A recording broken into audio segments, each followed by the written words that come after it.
तालुक्यातील पोयंजे येथे आज एका कोल्ड्रिंकच्या डब्यात घराशेजारी एक नाग शिरल्याने या नागाला बाहेर येणे शक्य नसल्याने मात्र भिंगारेतील सर्पमित्र यांनी वेळेवर पोहोचून या नागाला अत्यंत कौशल्याने बाहेर काढून त्याला जीवदान दिले।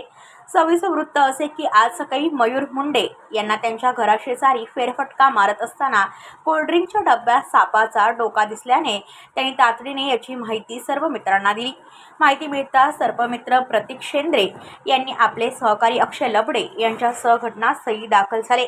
सुमारे अर्धा तासाच्या प्रयत्नानंतर नागाला कोणत्याही प्रकारची इजा न होता सुरक्षितरित्या बाहेर काढण्यात आले। या नागाला मानवी वस्तीपासून दूर सुरक्षित अशा नैसर्गिक अधिवासात अर्थात जंगलात मुक्त करण्यात आले।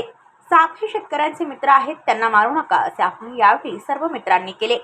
या कार्याबद्दल परिसरातील नागरिकांनी सर्पमित्राचे आभार मानले असून त्यांच्या धाडसाचे कौतुक होत आहे। ब्युरो रिपोर्ट पनवेल वार्ता न्यूज। आपल्या परिसरातील बातम्या आमच्यापर्यंत पोहोचवण्यासाठी स्क्रीनवर दिलेल्या क्रमांकावर संपर्क साधू शकता। दूरध्वनी क्रमांक 8652414343।